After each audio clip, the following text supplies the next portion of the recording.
What is good, people? Welcome back to another video on off-field antics and another edition of our FPL show. We're going into game week 9 now, and me and Rod are back again to just talk about the football, the fantasy football, and hopefully give you guys some, idea of what you want to do in this upcoming game week. I am joined by Rod, as I said. How you doing, mate?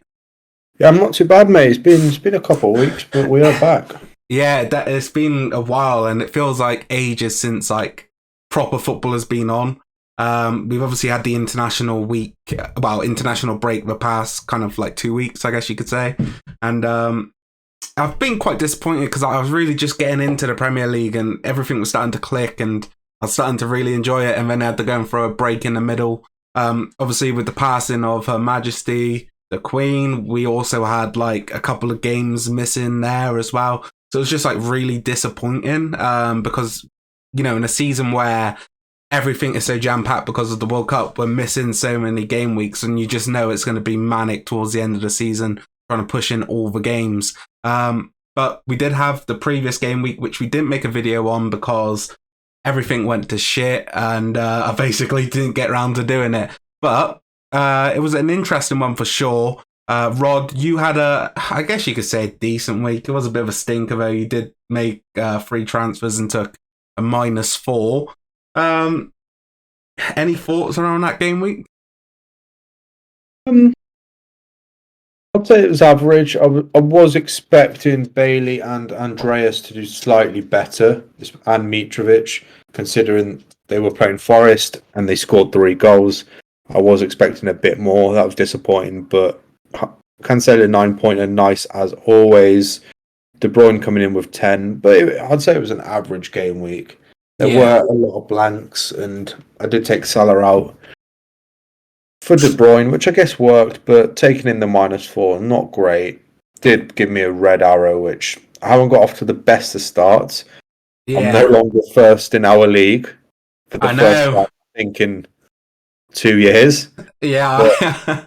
I'm 16 points behind Jack, so it's easily catchable. And that's not me, unfortunately, but I was able to close the gap last week. I guess you could say technically I kind of came first because I didn't use a wild card or a free hit like Fieldsy did. I'll show you Fieldsy team in a minute. But I did get 73 points in the end. I made a ballsy move, putting Salah on the bench and it wasn't really ballsy putting Salah on the bench, but I brought in Son and I had a lot of players missing. As you can see, Archer was in my starting 11 and he didn't play. The rest of my bench were obviously missing because of the games being postponed. Son was one where I felt like an absolute idiot at the start of the game where he was benched for some reason. But he came on and I was like, man, he only needs to come on for 20 minutes because I reckon he can bag 1 or 2 in that time. And he ended up getting a hat-trick off the bench, Rod. I think he was the best captain available. I kind of wish I triple captained him in hindsight, but it was a great captain pick, and overall, I guess you could say it kind of a saviour of the week because the rest of my team was pretty average. Jesus and Haaland on 6, Martinelli on 3, Cancelo on 9, Trippier on 5, and those were my real standouts. So the captain, Heung-min Son, really saved me. But like I said, I did come second officially in our league on the points wise. Jack ended up with 95 points. He played his free hit and he had an absolute monster of a team. He didn't captain Son, but he had Son in there who picked him up 19 points, as well as Haaland, who he captained for 12 points. He had Kane in there, Isaac, Cancelo, Saliba, who has just been an absolute solid pickup for him all year long. Definitely one I might look to in the future. But right now, I've definitely, thinking about other things, and I have made the decision, I guess you could say, to go ahead and wildcard. For me, it was a bit of a weird one. I didn't know what to do. I know, Rod, you're holding yours for later on in the year, but for me, I got into a position where I just didn't want to hold on to it too long because I felt like it was just going to be wasted if I didn't use it at a certain point. You was talking about the Arsenal City match potentially for your wildcard. Yeah, so Arsenal and City have a blank in game week as well because Arsenal need to catch up on Europa League fixtures. And as it stands, I have 6 players in that game. Obviously, there's still 3 game weeks to then, and I can make transfers, etc. But I was always planning to wildcard in game week 12, so that game happens to fall in game week 12, so it's made it even easier for me. It's about a month till the World Cup when I do wildcard, so I'll have a few games in there. But yeah, my decision this week will be White to James. I think Potter's Chelsea. Obviously, they are going to use the fullbacks a lot. Kukurea and James are likely to be those 2 fullbacks. And I think James is a monster, and when he plays, he's capable of double-digit hauls each time. Yeah. So I've got 2.8 million in the bank, so I can do. Leaves you very flexible. I can do White to James with ease, and that does give me quite a strong back line, and I can then use that to go into the next games. Yeah, I guess you could say I've made a ballsy pick then, because I'm taking it you still have Mo Salah. I don't. You don't? Okay. Well, I've gotten rid of him as well. Here's my wildcard team. I've gotten rid of Salah, Aronson, and Archer. I'm trying to think, did I get rid of anyone else? I can't really remember. I also got rid of Nico Williams. So the team, which I have on paper right now, is pretty strong bench. If I do decide to, free hit at some point, I doubt I will. I just wanted to have the options to move about a bit. So in goal, I've got Raya. My back four, as it stands, is Perisic, Trippier, Cancelo, James. My midfield, Martinelli stayed. Son stayed as well. But one of the guys I guess I brought in the Salah, move, I guess you could say, is James Maddison. I think Leicester, can only go up because they've been so poor at the start of this season.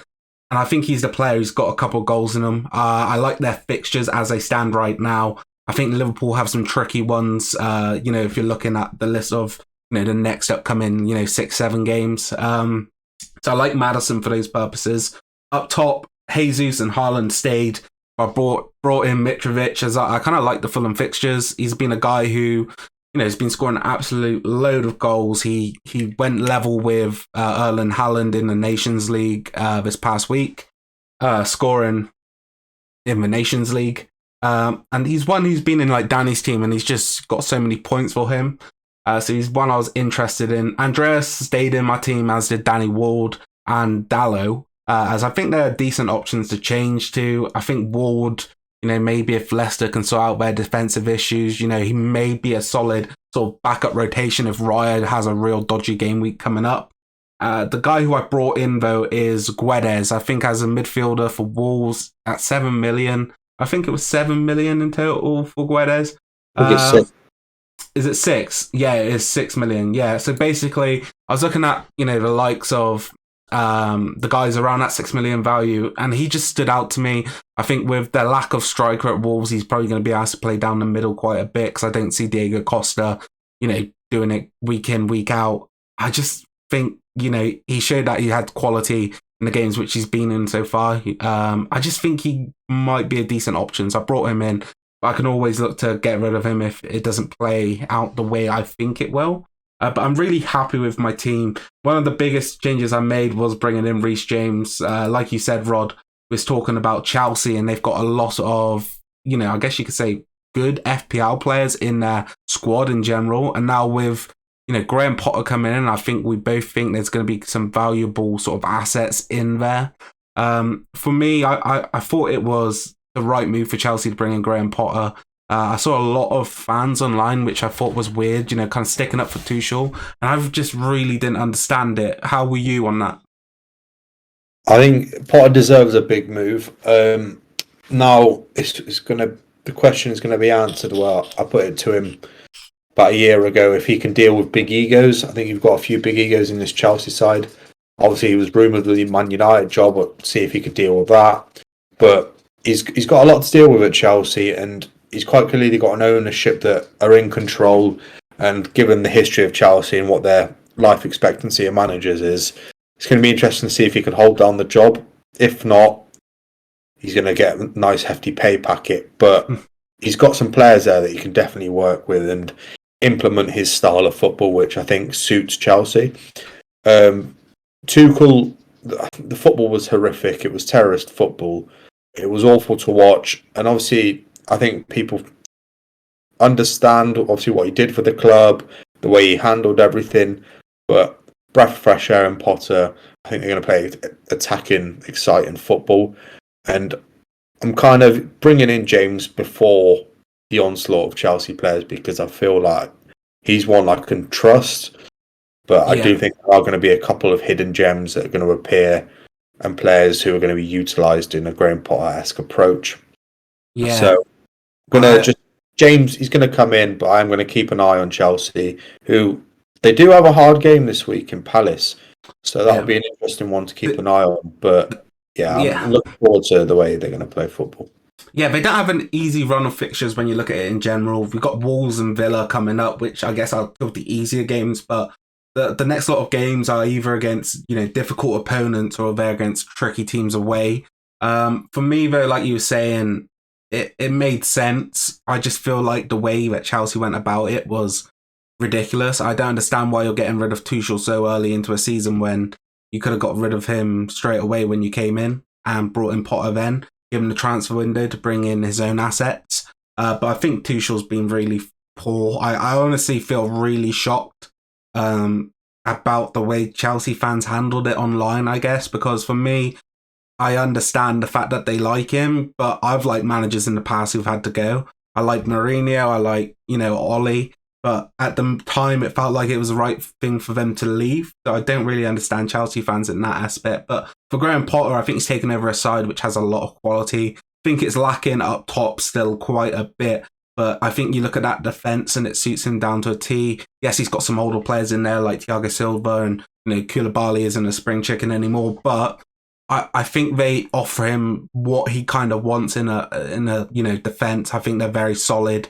defensively, but also very good on the ball. I'm not sure what he's going to do with the goalkeeper situation. I do believe that he's probably going to go back to Kepa. I think Edouard Mendy has been one of the worst keepers I've seen in the past few months, and since the start of the season, he's been awful. He's definitely up there with Danny Ward for me. But I think the interesting sort of pickups, if you're looking in an FPL term, come in the midfield. I think Mason Mount is definitely an interesting one.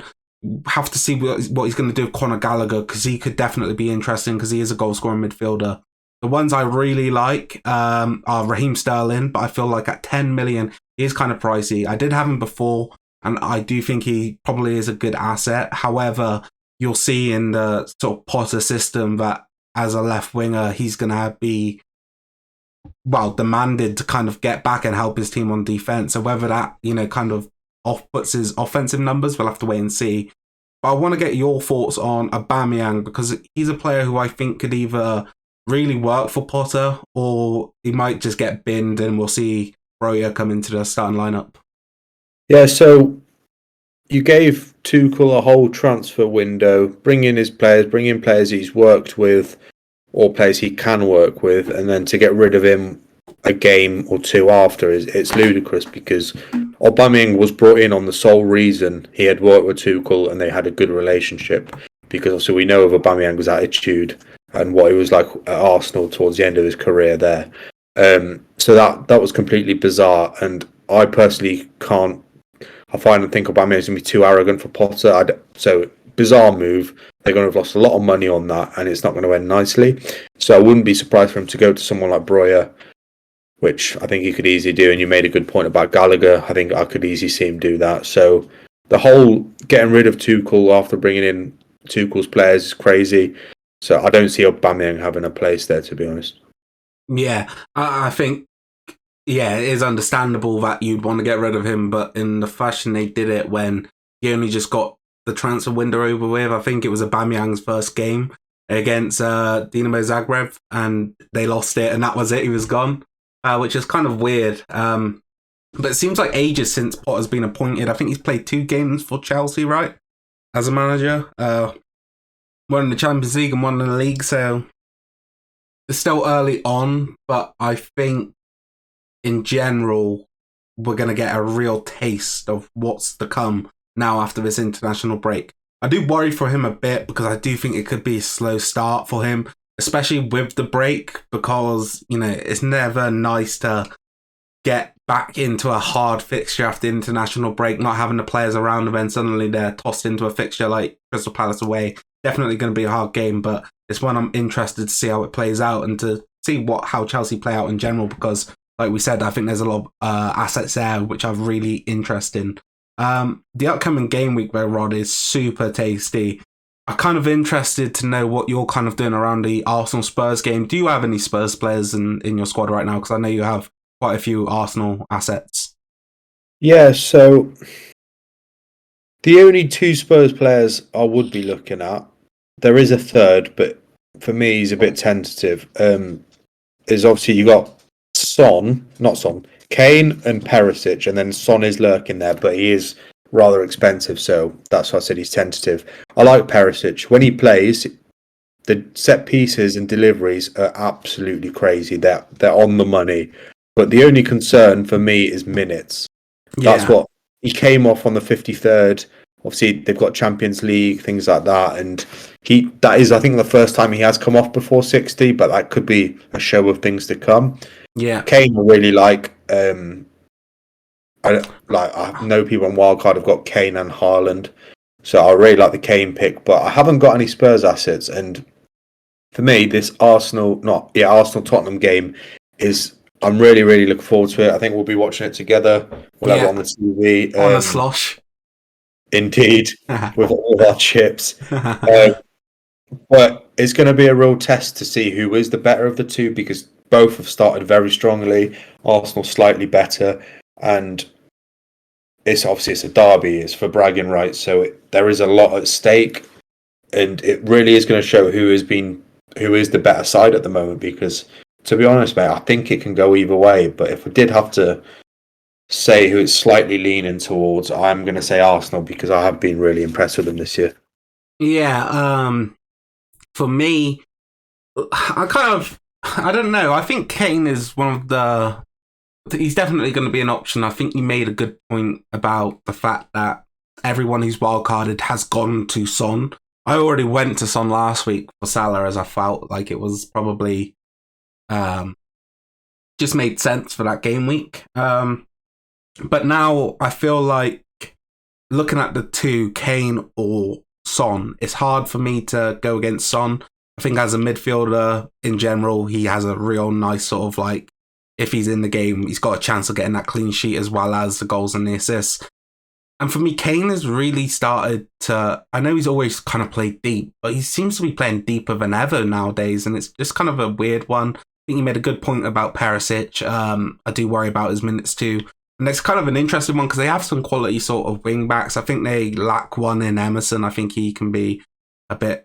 Sometimes he actually has a decent game, but other times he just has shockers. I think Jed Spence could really grow into that role, but I don't think Conte is going to rely on him too wholeheartedly this season, just because of the fact he is quite young, playing in the Premier League. It's a big ask. But Sessegnon, I've been super impressed with. He's been someone who went to Spurs with a lot of hype when he left Fulham, but never really made that step up. He went out on loan to Germany. You didn't really hear too much about him, but he's come back this season. He's been super impressive. I wouldn't mind to see if they maybe move Perisic onto the right-hand side, but you make a good point. But I like the Kane shout only because it's like differentials. But personally, I am a Son guy. Like you said, this game is an important one, and it could go either way. I wouldn't be surprised if Arsenal run over Arsenal, because they've done it in the past. Arsenal run over Spurs, sorry, because they've done it in the past. But personally, I think if you step up to Arsenal and you make it a hard game, I think they're beatable. I don't think they have enough leaders in the lineup right now. They got some really fun players, and they've absolutely been brilliant so far this season. I think against United, they dominated the game in portions, but really didn't make the most of their chances. I'm going to go for Spurs to get... I think it's either going to be a 2-2 draw or a 3-2 Spurs win here. So I'm going to go 2-2. I was pondering on it. I think whoever brought Son in for the Leicester game, I think it was pure luck he hauled. Because going off previous games, he had done 0. So I can see it, because obviously you take Salah out, you either go to KDB or you go to Son. And I think it was 70-30 towards KDB. So I think people who did go Son, plaudits to you. It's come off, but he scored. Are you trying to call me a lucky bastard, Rod? Just he scored 2 bangers. I think if there's any other keeper, they save him, because Ward is horrific. He's probably the worst keeper I've seen. Do you know what it is? I rate Son, and I rated him so much last season. He's kind of had a slow start. I think you made a good point. But I think it's unfair to say he's done zero. I think he's had some performances where, the luck didn't go his way. I think other times he's been frustrated and hasn't played to his level. But there's a player in there. And I wouldn't be surprised if he kicked on now from this point. The reason I brought him in is because he's been a player I've trusted in the past. I've never really gone down the KDB route. And I thought, I like him as my captain option. I just think he's very solid. And I think in this Spurs side, he's got a lot of chance to get points. I think defensively, this team could be a lot better. I think they have shown signs of it, but other games they've been shite. I think the Champions League game against Sporting the other week was kind of a sign of that. The fact they let 2 goals in so late was super disappointing. But I do expect more from Spurs. I'm going to go with a 2-2 draw, though, Rod. You're going silence. 2-1 Arsenal. 2-1 Arsenal. Yeah, I do think both teams score. I wouldn't be surprised if Spurs scored first through like Harry Kane or something like that. It just seems like I can visualize it in my head. We move on to Bournemouth against Brentford. Sorry. I've been really disappointed in Bournemouth this season. They've already got rid of Scott Parker. I think they've got some players in the team who could maybe fit in at another Premier League club, but overall the squad is just really lacking. I think they're dependent on the big men up top to, win some 50-50 balls and give them a chance, but nothing's really gone their way this season. I think they've got 1 win, right, and it was against the worst team in the Premier League. Yeah, classic. They've been horrific. They are horrific. Yet they beat us 2-0. Yeah, it's typical. I feel like they always beat you, though. Bournemouth, at home anyway. We'll get on to Villa shortly, but Bournemouth, we beat the last time Bournemouth were in the Prem, we beat them and we went down, so they beat us. Maybe we win the league. Maybe, Rod. But the way you said we'll talk about Villa later on just reminded me of the way Will Smith slapped Chris Rock and said, "Keep my wife's name out your fucking mouth." But yeah, in general, this game... Oh, sorry. Bournemouth, Brentford. I've been impressed by Brentford. I did have them in our show earlier this year. I did have them to go down. I don't think they will go down anymore. They look really well drilled. They look like a really good team. They are away to Bournemouth, but I don't think they'll struggle. I think they'll beat them 2-0, to be honest. I've been impressed by Brentford and the opposite of Bournemouth. Yeah, for me, I've always liked Brentford, even last season. And coming into this new season, I really didn't think they'd go down. I really like the manager. I think Thomas Frank is just a guy who comes across very well in the media. Every interview, he seems very just down to earth. And you ask him a question about the team, he's not one of these managers to go wait and see. He kind of just tells you what's going on. He doesn't keep his cards too close to his chest, but as a tactical manager, he seems to get it done great at Brentford. Sorry. I think the way he utilizes, his wing backs in his system's really interesting. And overall, I just think he's got a really solid squad there with Ivan Toney really kicking on this season. Definitely a great asset to have in FPL, especially for this game week coming up now. I'm going to go with a 3-0 Brentford win. I just don't see Bournemouth getting anything done. Maybe they can get a goal from some sort of set piece, but I don't really see them breaking down anybody. But I think I lied, right? Because they beat they beat Forest, sorry. So they've got 2 wins, right? Bournemouth. Yeah. They turned over Forest. It was worse than the 2-0 beating. Same amount of wins as us. Yeah. All right, we'll move on. Crystal Palace against Chelsea. We was talking about this one a little bit earlier, but it's a super hard game for Chelsea, especially after the international break with a lot of players going away. I think Crystal Palace are going to be a really tough test for them. I do think I could see this new Chelsea side keeping the ball quite a bit, maybe looking to whip crosses in from the wing. I do wonder, do they have the sort of end product up front? I'm going to go with a 1-1 draw here. I do think Crystal Palace nicks something on the breakaway. I think Zaha's been amazing this season. He's a player who I would be tempted to look at in the future if things don't play out with Son. And I don't know, we'll see about it. But yeah, overall, what are your thoughts on the Chelsea Palace game? Yeah, so Zaha is actually going to be my Gameweek 10 transfer. I think Palace have been really good. I think Vieira's done fantastic with them.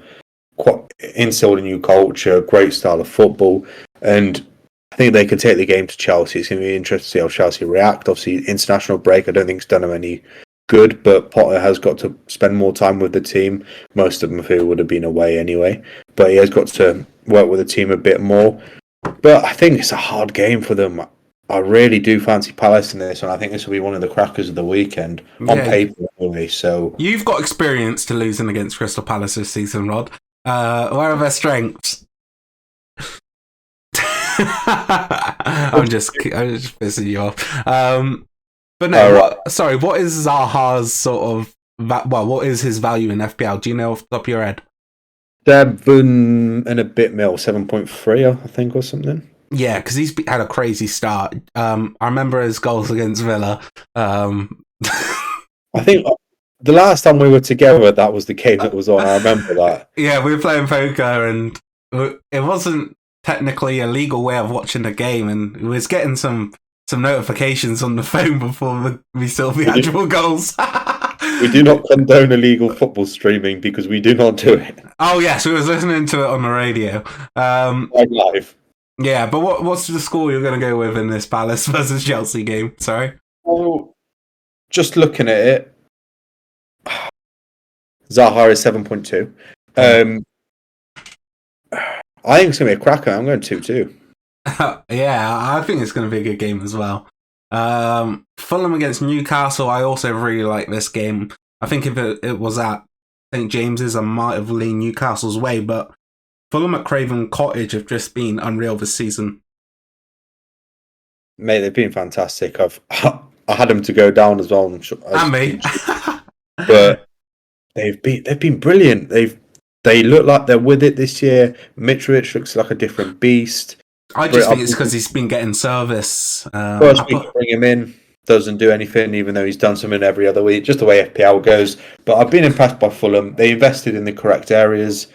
Pereira looks like a fantastic player. Palhinha's been brilliant. And they're actually quite defensively resolute at times. But Newcastle, they have impressed me as well. I think they are nursing a few injuries. I know Isak's out. I believe Bruno Guimaraes and St. Maxim are on their way back. They could be fit for this game.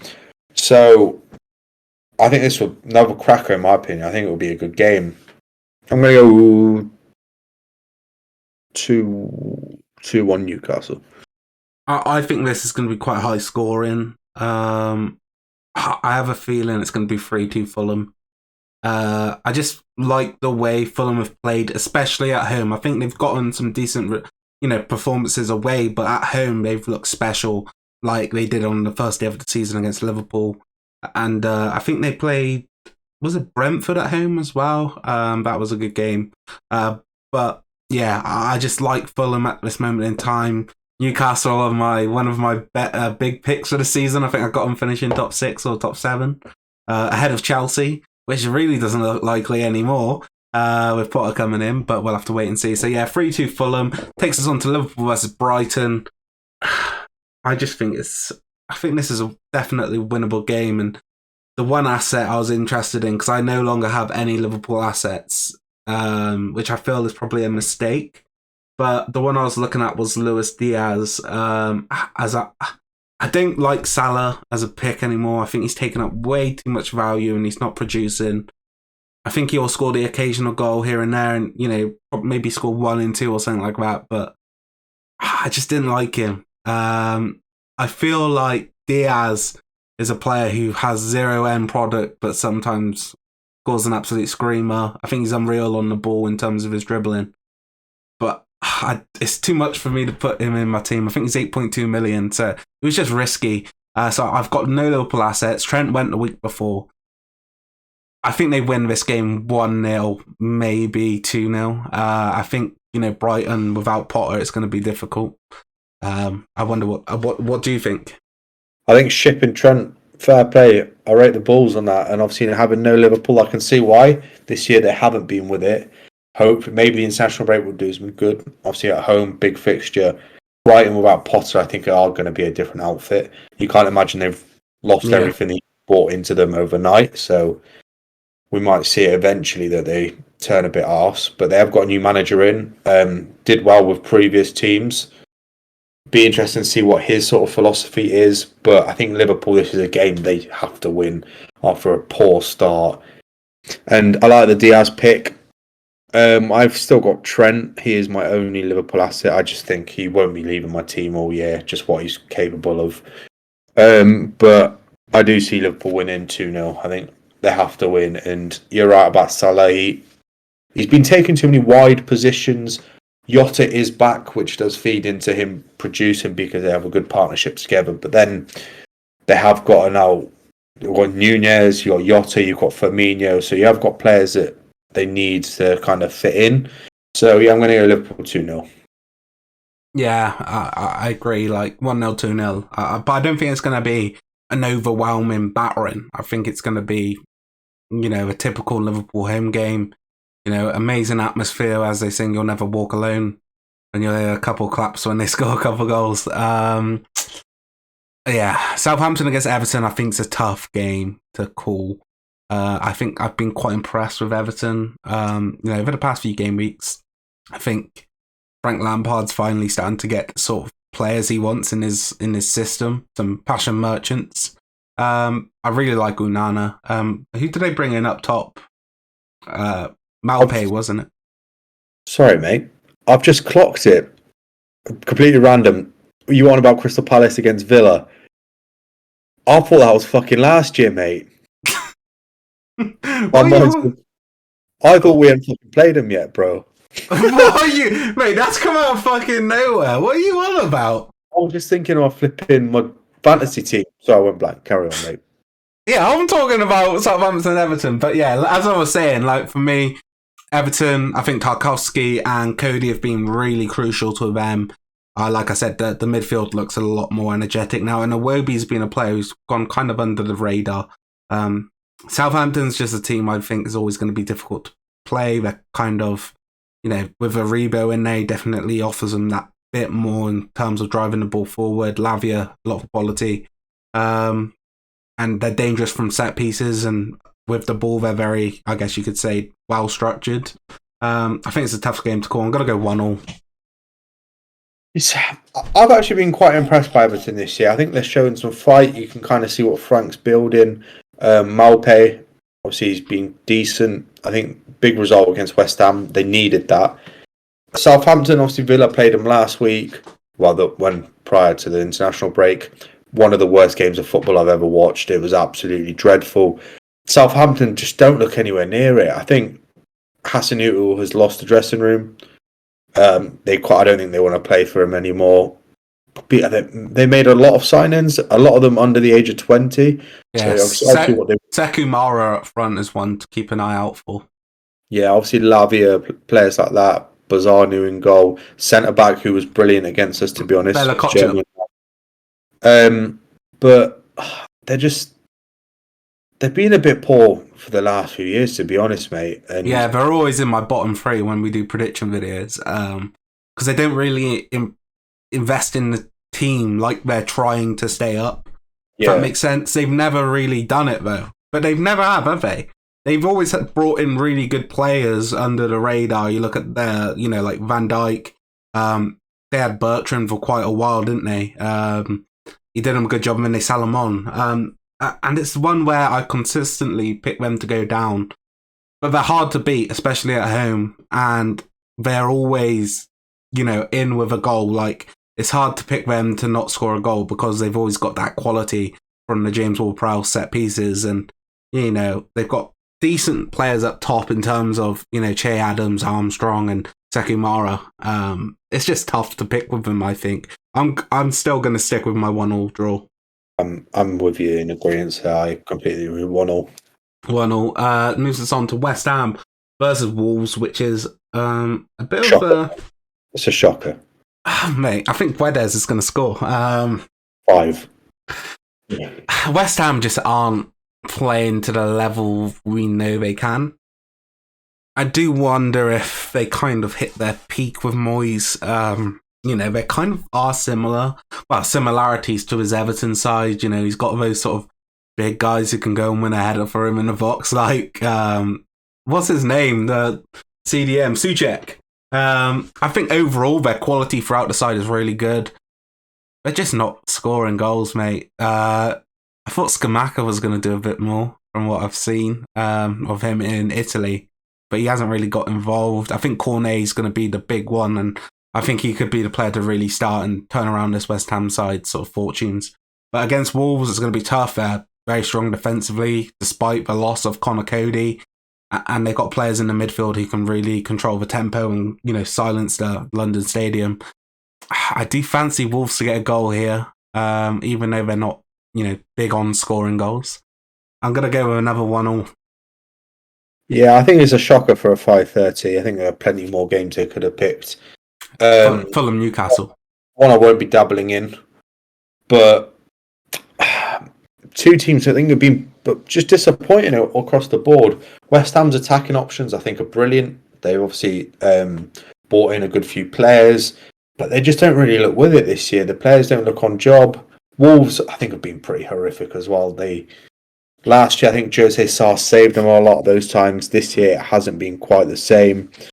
And I think it's surprising because when you think of Wolves, you think of a defensively resolute side, but this year, mate, they're not that, and they are sitting on 6 points, which with a -4 goal difference, where you don't know where you got that from, along with West Ham. So, yeah, I'm also going to go a draw, but I think it's going to be a 0-0.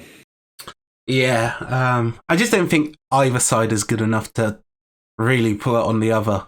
We move on to Sunday. I think we'll leave the United City game till last. We'll do Leeds versus Villa. So let's talk about Villa, Rod, because you're so desperate to talk about the mighty Aston Villa. I guess we're going to be talking about Steven Gerrard. Are you Gerrard out now? 4 points in the last two games. City, Southampton. On paper, brilliant. Gerrard in. We've lost a huge player in Kamara. He's out for 2 months. Obviously, Carlos is out for a good few months. Luca Dean's got injured on international duty. So we are now essentially back to the side we had last year. That's a good side. Den Donker's going to come in and play CDM, hopefully with Doggy and McGinn. But Ramsey's played well. What are your thoughts on Den Donker? Because he was a bit of a weird signing. You didn't end up getting rid of Douglas Luiz. But he did play the last time out, right? I don't think the plan was ever to get rid of Luiz. I don't think Den Donker wasn't going to change that. We needed a central defensive midfielder backup. Luiz can play there, but his best position is a number 8. So I don't think the thinking was ever to get rid of Luiz, hence why we rejected the rebids. But I'm a big fan of Den Donker. He can play centre-back. He can play CDM. He's got a lot of caps internationally. He's got a lot of caps for Wolves. He's played at the highest levels. So I'm pleased with the signing. He's not mid. He's like 28, if that. So I'm happy with the signing. We need depth, so I'll take it. But watching the City game, I kind of expected them to trample us. We managed to get a big result at 1-1. Taking points off City is always huge. Beating Southampton only just in one of the worst games of football I've seen. I just don't get it, mate. I'm not Gerrard out. I'm not Gerrard in. I'm leaning more towards out even after these games because I don't think the season should be going the way it has been so far. Like I've said multiple times and I do on every episode, this is the best team I've seen on paper since the European days, and it's nowhere near what it should be. I agree because since I've started watching football, Villa have never been crazy. But when I first started watching football back in the day, Villa had a really strong unit. The team with Young, Milner, Barry, Agbonlahor, Carew, and since then it's just gone downhill. And this squad is so good on paper; it could easily be in terms of the sort of players you have in and around the squad up there inside the top 8. But you're just not performing to their levels, in my opinion. And I think, personally, Gerrard has to go. He just hasn't shown enough. In terms of tactics, of what I've seen from Villa, obviously I don't watch them as much as you, but I never see an ideal sort of philosophy. I never know, are Villa going to play long? Are they going to play short? He doesn't know his best lineup, mate. As simple as that. He doesn't know the system, which is quite concerning considering he's been here almost a year. Yeah. So I'm really not looking forward to this game. Leeds away is a very difficult game. I think I've been quite impressed by Leeds this year. Yeah. They look defensively resolute. Each player knows his role. Jesse Marsh has instilled a philosophy. So, especially with our obviously lost Kamara, Carlos, Dean. I don't know who we're going to play. We're going to have Matty Cash is still out. I'm really not looking forward to it. What Sinistera against Ashley Young is going to be tasty. I'm not looking forward to it. I think they're going to beat us, and this isn't me being negative. I think it's being realistic because we've been horrific this year. We've somehow got 7 points, which God knows how we managed to be on that.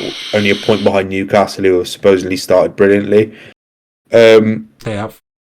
I'm going to go 2-1 Leeds. I do think it will be a good game, though. I disagree. I think Leeds are going to roll you over. I do think your form has been going up, but it just hasn't been like inspiring to watch. I guess you could say that about the City game. Potentially could have. That was a draw, right? The City game. Yeah, 1-1. You could have won that as well if some officiating went your way. But yeah, just like I said, not inspiring. I think Leeds at home is the big factor. I think at Ellen Road, it's going to be noisy, and I just think they've got more intensity than you. I think they're going to be more up for it. Like you said, with all the players are missing, you kind of lack a little bit of leadership in the side as well. I think with Ashley Young at right back, you're in for a bit of a nightmare because I think in terms of his play, as he's gotten a bit older, defensively he's become worse, I feel like. I feel like he's actually better if you're going to dominate the ball because he can still whip in a pretty decent cross. I guess we're going to see Mings at CB, who I'm not a fan of. He has been since... I've heard all this stuff that he's been great. He's been impressive. I just don't rate him, personally. I think John McGinn has been shite. It's like that captain's armband's got a curse. He's been absolutely horrific. Yeah, I'm going to go 4-0 Leeds. Okay, now fair play. But, yeah, I don't... last year. I might be just saying this to get at you, but no, I just like Leeds. I think you made a good... Like, for me, it's more about Villa than it is about Leeds. But in terms of Leeds, I really like them. I think Ted Lasso's done a brilliant job since leaving AFC Richmond. But like, I think the players that he brought him just suit him down to the earth, and they kind of suit Leeds. They're players that the fans can get behind. I think we're going to see more from Sinistera in the future. I think he's still got a lot more to offer, but like we've said, the likes of Rocker and Adams in that midfield have been brilliant, and Aronson has just been unbelievable since he's come in, a player who was super under the radar. But yeah, 4-0 Villa. No, 4-0 Leeds. Leicester against Nottingham Forest. I'm going to go for a Leicester win here. I think they've got to get back on track somewhere, and Forest, despite having a really decent start, I guess you could say, they've kind of gone a bit downhill. The loss against Bournemouth was a real surprising one just to get turned over like that. I think it's going to take time still for these players to gel. I think international break actually did come at the right time for them because despite having quite a few internationals now, the vast majority of the side is going to still be there. And I rate Cooper as a manager. I think, they're going to be okay this season, but I do think it's going to be a bit of a struggle. Leicester, on the other hand, they've just been super poor, right? And I think they've got to get a win somewhere. I think at home, it's probably going to have to be where it's going to be. And yeah, I like Maddison. I'm thinking about captaining him for this game, which might sound crazy. I'm looking forward to it. It's a cracker on a Monday night. I'm going to go 2-2. I think it's a good game. It's a East Midlands derby, so it's going to be interesting. But 2-2 I've got. Yeah, I'm going to go 2-0 Leicester. But yeah, it's going to be a good game. I think the Leicester fans are going to have their clappers out, so it should be fun. We'll move on then to the first game of the Sunday, the biggest game of the weekend probably. Actually, maybe not. Maybe the Arsenal Spurs one is actually bigger, but we've got City taking on United. I think this is an awful time to get them. I feel like if we would have played them before the international break and our games weren't postponed, I would have backed us going into it. I think we was in decent form. And I think what we have, which we haven't had in the past against City, is potential to keep the ball a little bit better. I think the fact that the international breaks come, and gone, you know, a lot of players have left the club, not been training. I just think it's going to leave us a little bit rusty. Personally, I think it's probably going to be 2-1 City. I think it's a hard game to call, but most likely a City win. I have been impressed by United this year at times. I think you can see what Ten Hag wants to do.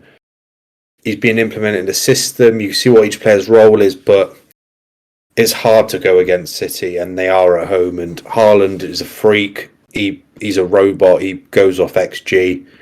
I'm pleased this is on TV. It had to be. I mean, it's a Manchester derby. I think you score. I think we do as well, but I just don't think we can keep them from dominating the ball for the majority of the game. Yeah, I think it's a 3-1. I think it's 3-1 City. Last year was 4-1 at the Etihad. But the only other thing is, right, with United is we have been really good defensively, especially with Martinez and Varane at centre-back. I think Dallow's been really important this year, and last year's really gotten up to speed on the United side, and, you know, he's kept Luke Shaw out really well.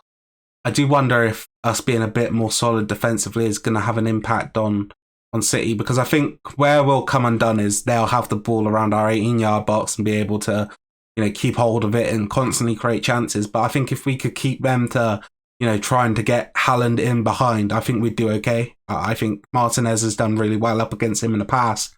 I just don't think that's going to happen. I think they're going to dominate the ball.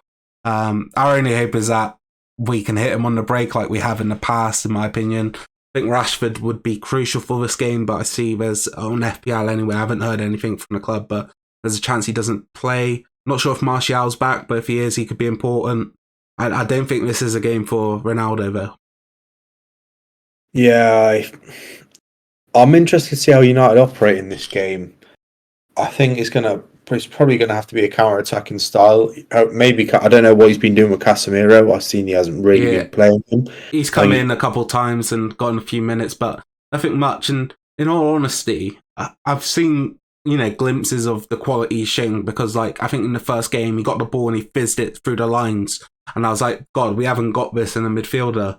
But I thought it before he came in, to be honest. I think he's a bit rash, and he's been lucky at times to get away without bookings, especially in the Champions League when we've watched him for Real Madrid. I'm still a little bit worried about him. He's obviously got a big reputation, and I haven't seen as much of him because I don't watch La Liga as other people. But I do worry about that sort of signing.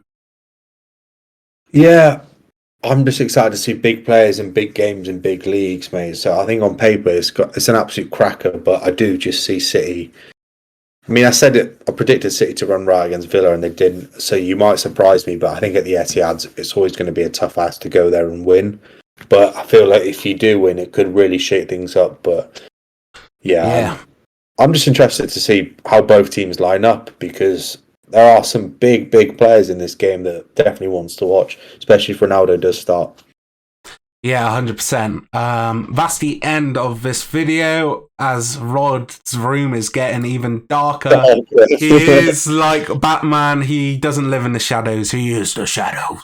But yeah, guys, thank you for watching the video. If you made it this far, be sure to leave a thumbs up and subscribe to the channel. Comment down below letting us know what move you've made for the upcoming game week, as we will be keen to, you know, get a look at what everyone else is doing. And that's it, guys. We'll see you next week, where we'll be reviewing this game week and looking forward to game week 10. Thanks for watching. We'll see you next time. Peace out.